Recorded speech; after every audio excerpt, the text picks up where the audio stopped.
Bonjour à tous, on commence.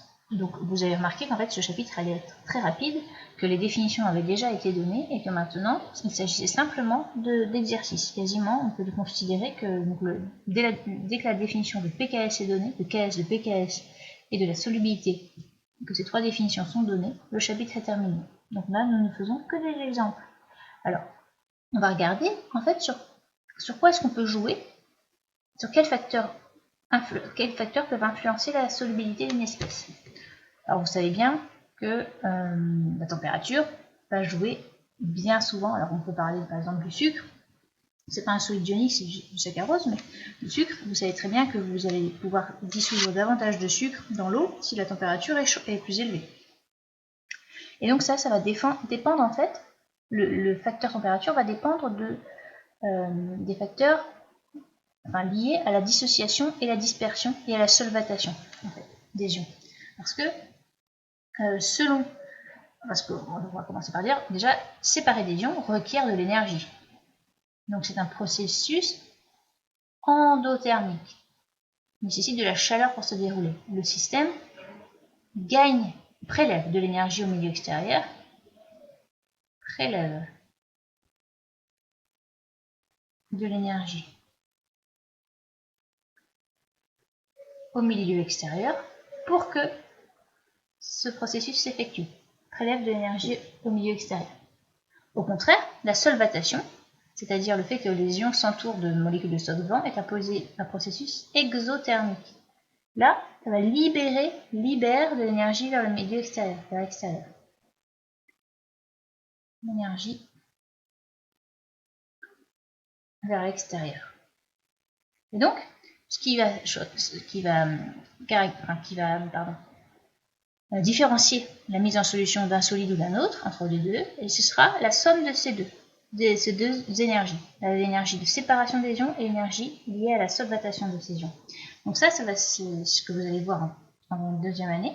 Ça va s'appeler l'enthalpie standard de réaction, associée, vous allez voir que vous pourrez sommer les enthalpies associées à chacun de ces processus, et avoir au final une enthalpie standard associée à la réaction donnée. Et donc ce résultat-là peut être positif ou négatif. Réaction globalement endothermique ou exothermique selon qui est prépondérant, entre la séparation, quel processus entre la séparation des ions ou de la solvatation domine entre guillemets. Donc ça, là par contre, il y a la loi de Van 't Hoff qui stipule que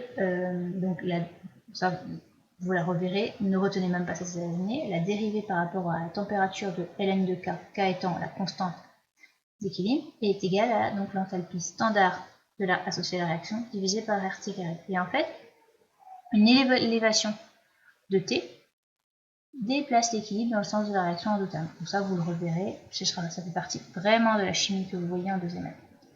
Maintenant, donc là, on peut parler un petit peu de différentes réactions. On observe que ces réactions sont des réactions exothermiques. Celles-ci, au contraire, la mise en solution de PBI2 et KCl sont plus solubles à chaud qu'à froid. Donc, vous observez des réactions endothermiques. Donc, le processus, il faut juste savoir que la température peut jouer un rôle sur la solubilité des espèces, dans un sens ou dans l'autre, favoriser la dissolution ou au contraire, une élévation de température peut freiner la dissolution du solide, selon les espèces. Maintenant, on peut aussi jouer sur la solubilité d'un solide dans un solvant donné, justement, en modifiant le solvant, c'est-à-dire en modifiant ce qui est contenu dans le solvant. Ce qu'on va faire, par exemple, on va regarder la solubilité du chlorure d'argent, donc HgCl, dans l'eau pure, et la solubilité du chlorure d'argent dans une solution contenant déjà du sel de table, donc du chlorure de sodium. Alors, on va faire le premier exemple, justement. Solubilité, donc dans l'eau. Donc dans l'eau d'abord. Hop là. Dans l'eau pure. Donc l'expression que nous avons, c'est simplement, vous mettez HgCl, Ag. Oh là là. AgCl, solide, qui se dissocie en scission constitutive, donc Ag plus Cl-. Donc je précise toujours à que, comme ça il n'y a pas de doute. Et donc, vous savez, vous introduisez à t égale 0 en excès, ceci, à t équilibre, vous avez toujours du solide AgCl. Et donc, d'après l'équation, vous avez S ici, 0 à t égale 0. Et vous avez donc KS, l'expression est S au carré, égale 10 puissance moins 9,75. Autrement dit, S égale 10 puissance 9,75 sur 2, 1,3 10 moins 5 mol par litre. 1,33 si on prend 3 chiffres significatifs. Maintenant, si vous voulez toujours dissoudre AgCl, mais cette fois vous voulez dissoudre dans une solution contenant déjà NaCl à la concentration, je ne sais plus, 10 moins 1 mol par litre.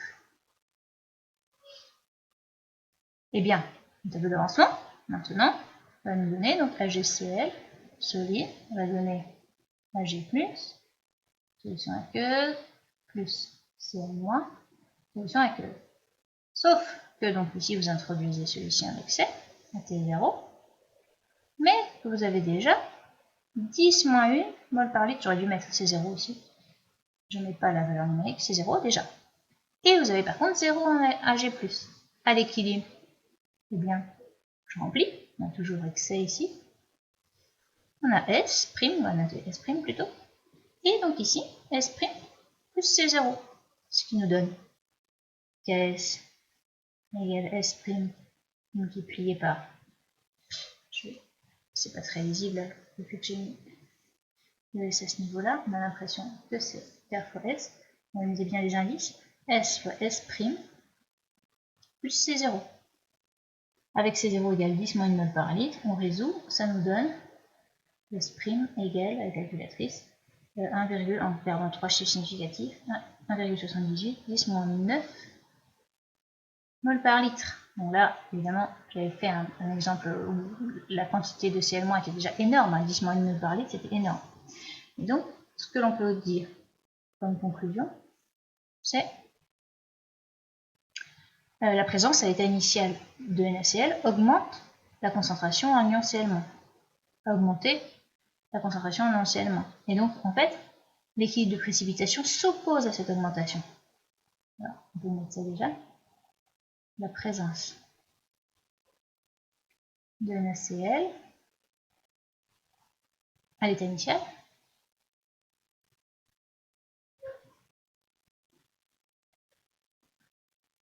augmente forcément la concentration en Cl-. Et l'équilibre de précipitation s'oppose à cette augmentation de précipitation, ça c'est le symbole, s'oppose à cette augmentation. Et donc, qu'est-ce qu'on observe en conclusion? La solubilité d'une espèce diminue par effet d'onde commun. Vous vous en doutiez, si vous avez déjà des molécules du solide que vous souhaitez dissoudre qui sont présentes dans le milieu au départ, et bien forcément vous allez pouvoir en mettre moins que s'il n'y en avait pas du tout initialement. La solubilité d'une espèce, donc c'est ça à retenir, évidemment, diminue par effet d'ion commun.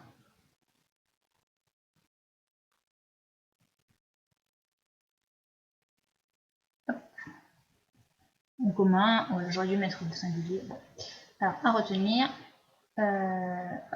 voilà ce que nous devons retenir de cet exemple traité ici. Nous allons traiter, donc la prochaine vidéo, l'influence du solvant et voir qu'en fait, on peut jouer sur le... Oh non, celui-là, on peut le traiter directement, ça n'est pas très long. On a vu évidemment que les solvants apolaires étaient plus... c'était pas très judicieux d'utiliser des solvants apolaires pour dissoudre des composés ioniques. Au contraire, si vous avez les molécules polaires, elles vont très fortement, enfin, elles vont se dissoudre bien mieux dans les solvants polaires. Donc là, le sel, n'essayez pas de dissoudre du sel dans de l'alcool. Mieux vaut dissoudre du sel, c'est pas très malin donc de toute façon, mais n'essayez pas de dissoudre du sel dans l'alcool, mieux le faire dans l'eau, vous aurez une solubilité beaucoup plus importante. Le dernier point du chapitre donc, sera traité dans une prochaine vidéo. Je vous laisse retravailler ça, bien comprendre ce qu'est la solubilité, la mise en solution d'une espèce, et voir que la présence d'un ion constitutif du solide initialement présent abaisse la solubilité.